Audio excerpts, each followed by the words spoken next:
Hi BookTube!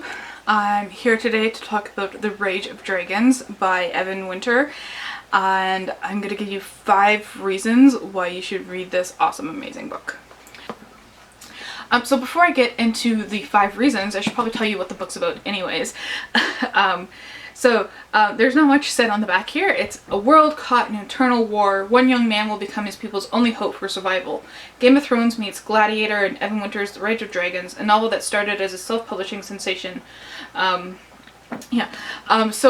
it's based on some African mythology, this really cool fantasy featuring an all-black cast of characters, it's this world in which people are divided into different castes. There's like a ruling caste, there's the different soldier castes, and then there's like drudges who are like slaves, people who just do the everyday kind of work that no one wants to be a drudge. And different royalty and stuff, so it's a very divided society. And we follow Tao, who is just above a drudge, and he's going to become a soldier, but kind of like a lower down soldier, not one of the royal soldiers, when something happens and he really gets into his training. And meanwhile, this political stuff is going on in the background. The people that we follow are colonizers. They're people that have come from this world that they can know. Well, they're colonizers and refugees, in that they can't go back to their world because it's done. There's something going on there. It's alluded to. It's not explicitly said. So they come to this land and they kind of push the indigenous people off and set up their own world. Yeah, it is super interesting. The first reason is the pacing. Generally in these longer epic fantasies, they tend to have huge, long, daunting chapters. But this, what Evan Winter does in The Rage of Dragons is that he has long chapters, but they're broken up into sections, which make it far more readable and faster paced. So it's really easy to just kind of flip through the pages, and you say one more chapter and it's only like 5-6 pages long. You're like, okay, one more chapter, and that one's only like 7 pages long, and you just keep going, and it's so well paced in that way. Number 2, there's alternate perspectives. I really like this. Most of it's told from our main character Tao's perspective, but at certain key moments, Evan Winter will change the perspective to someone else, to the enemy that the person's fighting, or to just another side character, and show things from their perspective. And it was really quite cool. And I know like a lot of fantasy books have different perspectives, but the way this was done was quite unique in that, majority of the book is told from one perspective, from Tao's perspective, and occasionally there is a switch just to give this really interesting twist to the story.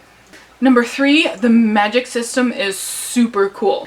So the magic system is based on this demon world called Ishihogo, and basically you drop yourself into that world and derive power from it in order to use the magic in it. And it is so cool because there's lots of different things going on in the demon world that affect how long you can stay there, how much power you can draw, and all this other stuff. So it's really quite intriguing there. And then the fact that it's only generally women who can use this power, and the way the society is set up around that, I thought that was really cool.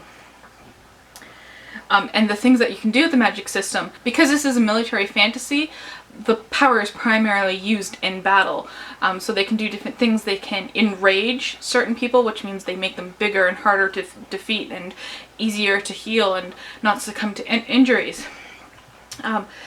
They also have the power to enervate, which means that they can send people to the demon world, which means that when they're in the physical world, they're useless. Their bodies are there, but their souls and themselves are not there. Which, if you enervate your enemies, it's easier to just go and, chop people down because they're not moving, right? And then they can also speak to dragons. And these aren't spoilers, this is all kind of explained within like the first chapter. So it's really cool the different things that they can do with this magic. Number 4, the suspense. the stress, the intensity, that kind of thrill that you get, that you want to know what keeps going on and on, is so well done.